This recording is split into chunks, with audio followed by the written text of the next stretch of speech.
Hello everyone and welcome back for some more Drag Race gossip, secrets and drama. So I'm back for another Roscoe's recap, and this viewing party was for RuPaul's Drag Race Season 18 Episode 4, and the guests this week were DD Fuego and Briar Blush. So today we're going to be talking about Briar Blush revealing the real reason she fainted on the runway, and was it fake or not? Why some of the queens did not join the Season 18 group chat until later, and Briar exposes something that happened off camera with Athena Dion, which is why she decided to, quote, bully her. All that and more coming up in today's video, so let's get started. Also quickly, I'd just like to say I'm literally only a few hundred subscribers away from hitting 140,000 and I'd love to get there. So please, if you could, just take a second to subscribe and help me get to that goal because I'm so close and I'd really appreciate it. Thank you. So they started by saying that Briar was running a bit late because her flight was delayed and she would be joining them later. Naysha asked DD what her experience was like on the show and how is it different to what she expected. DD said she had a bit of a different experience to some of the other queens because she has a background in TV production, so she knew what it was like to be on a set and how production works. And she decided to just go into the show and be very present, but also to have a good time. She thinks that she had a runway package that was, quote, worthy of the crown, and although winning was not on the cards for her, she didn't feel like she struggled and she had a great time overall on the show. She added that a lot of early out queens say that they would do a lot of things differently, but for DD, maybe there is one thing that she would change, but overall she has no regrets. Also, DD said, although being sent home first can be a bad thing, it has also given her a lot of, quote, blessings, because DD decided to start a YouTube series where she interviews other first eliminated queens and talks to them about their experience,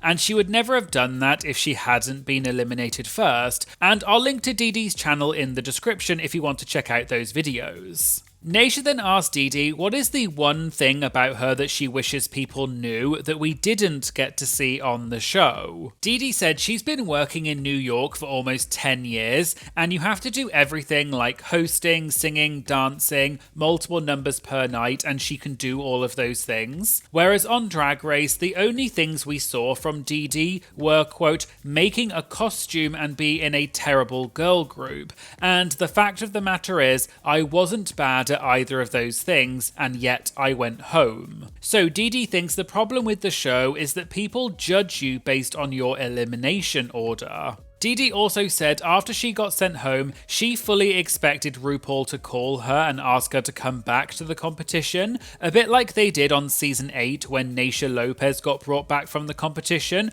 because there was no chocolate bar or magic potion like on other seasons. DD also added that the queens are contractually not allowed to work for a certain period of time after their elimination, because if a queen goes straight back to working, people would be able to work out what the elimination order is. So when the queens get eliminated, they have to wait until they're allowed to start working again. They moved on and started watching the episode, and DD said she had a bit of tea about the part where the queens were picking the numbers which corresponded to a red carpet look that they had to emulate for the design challenge. DD said she wasn't there, so she's not sure if this is true, but she's heard that because Athena Dion was the last queen to pick a number, she apparently was given the option to either have the last number, which was number 1, or Athena could swap numbers with one of the other queens who had already picked. And Athena decided to go with number 1, but this whole part was seemingly cut out from the episode. The other queens said that that was a mistake on Athena's part, and they would have swapped with another queen because they could see what they already had, whereas Athena picking number 1 was a gamble because she didn't know what the look was, and in the end it was the Zendaya metallic outfit, which is kind of a hard look to work with. They moved on and talked about the argument that Briar and Mia had in the workroom, and they asked DD if it was fake. DD said no, and Mia was very serious, and Briar does like to poke people.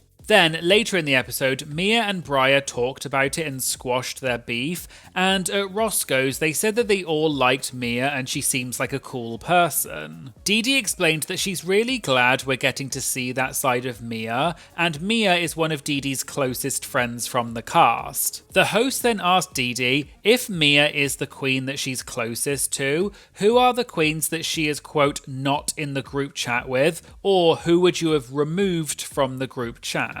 DD explained that Juicy Love Dion and Jane Don't did not join the group chat for a couple of months. Naysha jokingly asked if DD had a conspiracy theory as to why it took them so long to join. DD explained that no matter where you land in the competition, whether you're an early out, a mid out, or a top queen, quote, we all have trauma. Naysha said it can even happen to queens who win the show, and Naysha said she isn't going to name names, but then she moved the mic away from her mouth and mouthed Ginger Minge, and everyone laughed. But DD added that the good thing about the show is you get to hear the queens' personal stories, and although we see the queens fighting, we also get to find out the causes of it and where it came from, which means that you get to work through those fights easier. They then came back from a break and Briar Blush had joined them, so they all welcomed her. Briar explained that they kept delaying her flight, so she started to put on her makeup at the airport terminal,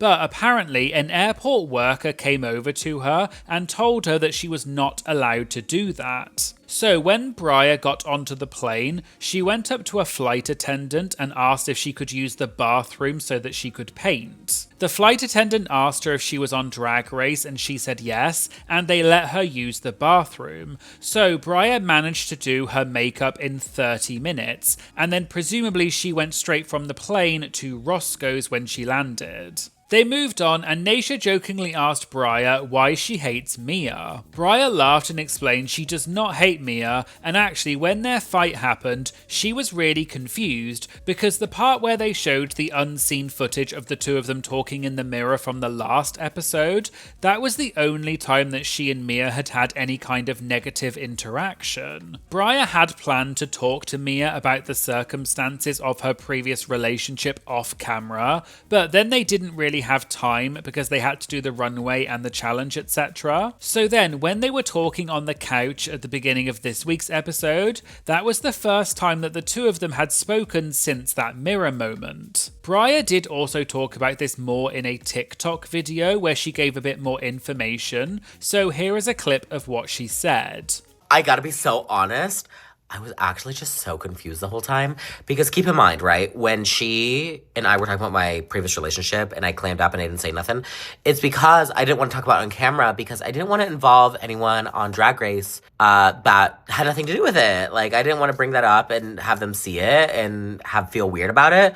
So my plan was to stay silent and then when we were off camera, explain it later. But then, the runway happened, the judging happened, the untucked happened, and the lip sync. And so by that point, we just hadn't talked. And so when she brought it up on the couches, I was was so confused. I was like, what is going on right now?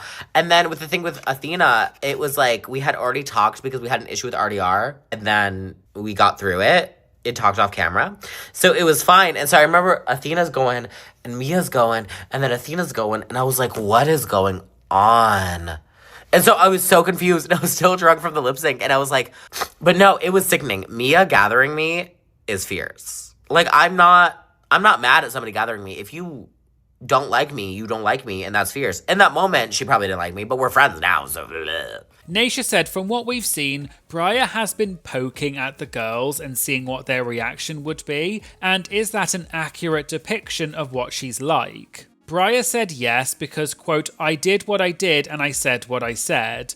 DD agreed and said, quote, she knows who she is and that's what makes Briar Blush so cool. She knows when she's a pest, but she has a really good heart. Briar added that with the things like the tension between herself and Athena Dion, she genuinely does not want to hurt people's feelings, and so when that fight happened between her and Athena, they had already squashed it before, and that argument was just, quote, residual emotions that were still going. Briar also said whatever Athena is feeling is valid because, quote, it's hard to be there, and I'm sure it's hard to be there with some little B words in your ear telling you that you're chopped as F. Briar added that she wanted to share a story, and she has Athena's permission to tell this story. The moment Briar decided that she was going to, quote, bully Athena was on the first day. She came back into the workroom after getting out of drag, and she explained to Athena that she has a giant back tattoo that runs all the way from her neck to the bottom of her ass. Briar lifted up her shirt to show Athena the tattoo,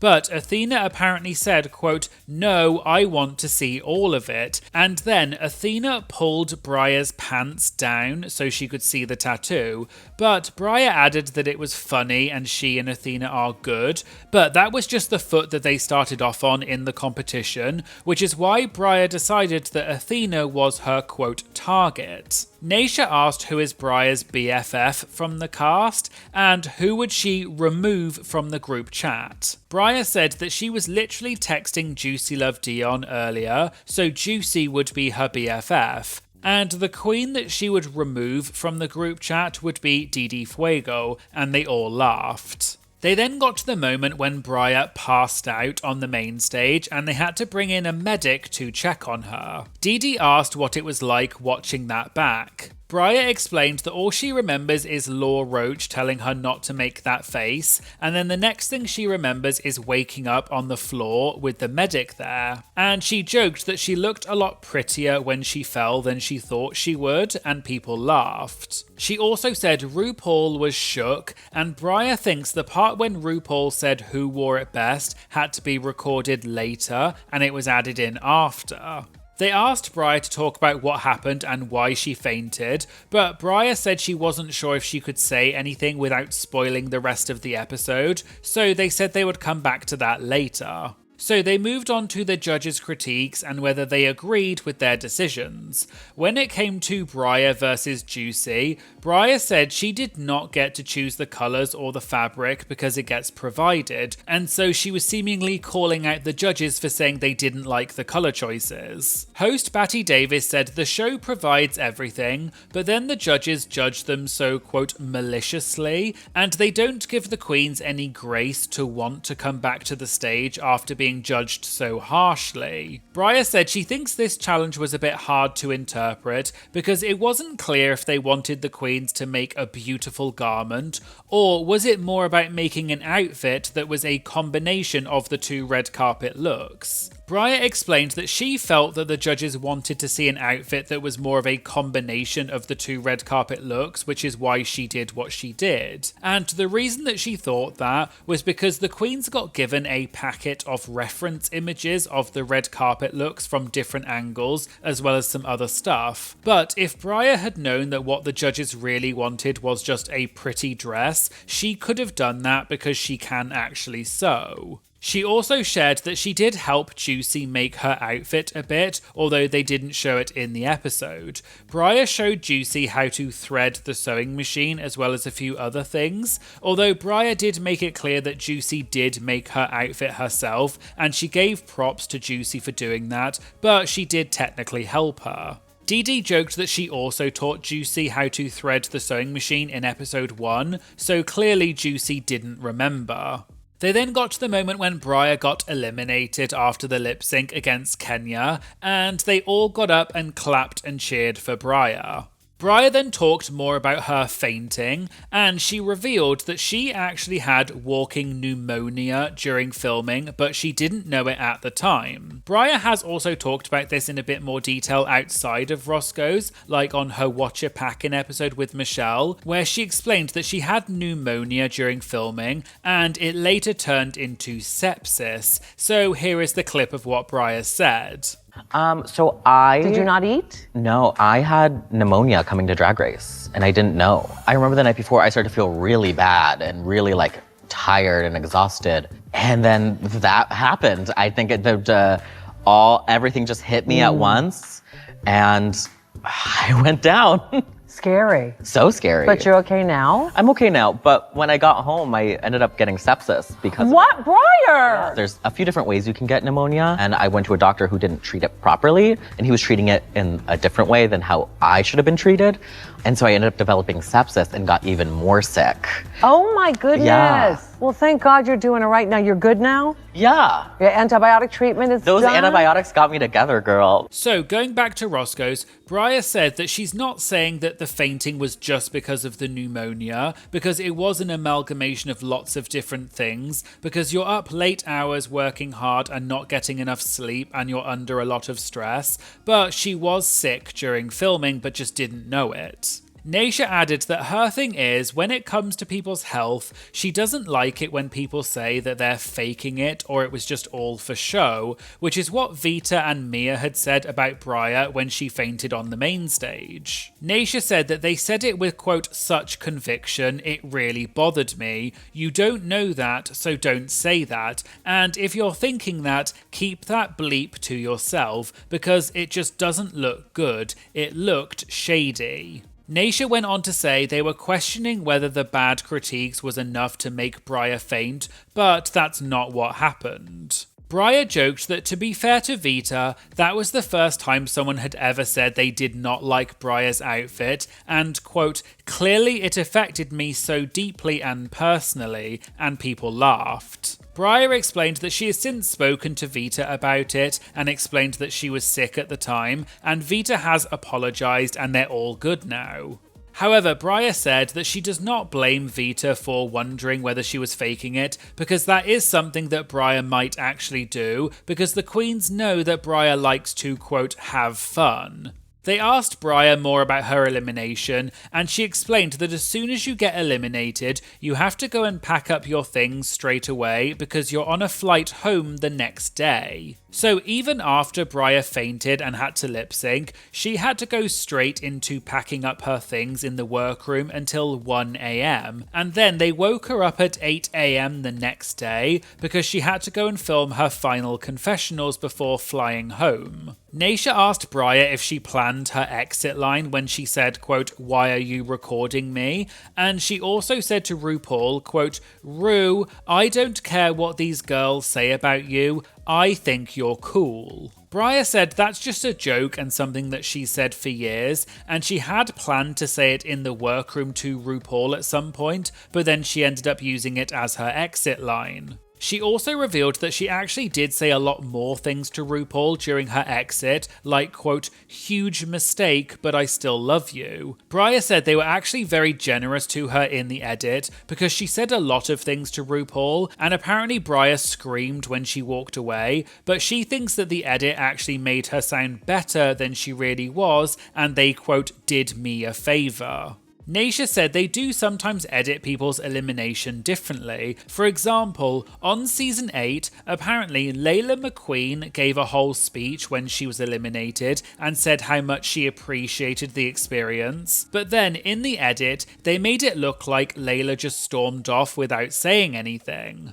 This week's episode then ended and they moved on. They asked DD what it was like lip-syncing against Mandy Mango, and does she think that she beat Mandy? DD said from what she could see out of the corner of her eye during the lip sync, Mandy's outfit was falling apart. So DD decided that she was going to try and look more calm and collected, and so she locked eyes with the guest judge Dove Cameron because she's a big fan of hers and they had had a good connection during the judges' critiques, so DD was emoting the lyrics more. But DD added she thinks they barely showed her in the lip sync and they mainly just focused on Mandy, even though DD thinks that she was doing a good job as well. But she did say that Mandy turned out the lip sync. They moved on to the Q&A and a VIP member asked what the queens stole from the set. Briar joked that she stole anything that was not bolted down, and the things she stole included wig heads, glue guns, and she also stole one of Mia's makeup brushes because Mia, quote, peed me off. DD also said she stole one of the gold wig heads, and she added that one of the queens even stole an entire sewing machine, and it was one of the good ones with a touch screen. The audience gasped a bit and they asked who it was that stole the sewing machine, but Briar and DD said they did not want to spill someone else's tea. However, a bit later, DD asked what week they had Kenya Pleaser at Roscoe's, and although they didn't confirm it was Kenya who stole the sewing machine, it was kind of implied that it was Kenya. They moved on and Naisha asked Briar about her ongoing feud with Jan. I have talked about this on my channel in a few previous videos, and there is some more tea that happened about this recently, but this video is getting a bit long, so I'll probably put it in a future video, so keep an eye out for that. Naisha also mentioned that last week they had two of the Drag Race producers in the audience at Roscoe's, and then in the comments after Roscoe's, everyone was saying it was a conspiracy theory so that they could be there to make sure the queens weren't saying anything bad about the show. But Naisha said that's not true, and the two producers were just in Chicago on vacation, and Roscoe's is the place to be, so they just came and had a good time and they were welcomed with open arms. But there really was no conspiracy. And finally, an audience member asked if they ever saw RuPaul wearing sweatpants, because it's very well known that RuPaul changes into sweatpants when she sat behind the desk. Briar explained that she is, quote, a naughty girl, and she's not sure if she's allowed to say this or not, but when you're waiting to do your runway walk, there are little eyelets and holes in the runway curtains that you can peek through, and you can see the judges. So, on their first runway on episode 1, Briar looked through the holes, and she could see RuPaul sitting at the desk. RuPaul then stood up for a second, and Briar saw that she was indeed wearing sweatpants. And we all know this is true, and I've talked about it on my channel before, and in fact, there is even a shot of Ru in sweatpants that was included in an Untucked episode, but it was later deleted when they realised it was there, but I still thought that this was an interesting bit of backstage tea from Briar. So there you go, there was the Roscoe's recap for RuPaul's Drag Race Season 18 Episode 4. Were you shocked by Briar Blush's elimination? And who do you think is going to win Season 18? Let me know in the comments. If you'd like to watch my videos before they go on YouTube, as well as see the things that I cut out of my Roscoe's recaps, as well as other exclusive content, please check out my Patreon. It just costs a few dollars a month and it really does help support the channel, and I'll put a link to my Patreon in the description. I'd also like to say thank you so much to all of my amazing Patreon members. I really do pinch myself all the time thinking about how lucky I am to have all of you supporting me, and it really does make a huge difference to the channel, so thank you all so much. Please make sure you like and comment on this video to help boost it in the algorithm and promote it to more people. And please make sure you subscribe. It's free, it only takes 2 seconds, and it really does make a big difference to the channel. Thank you so much for watching, and I hope you'll join me in the future for some more Drag Race gossip, secrets, and drama. Thank you so much. Bye.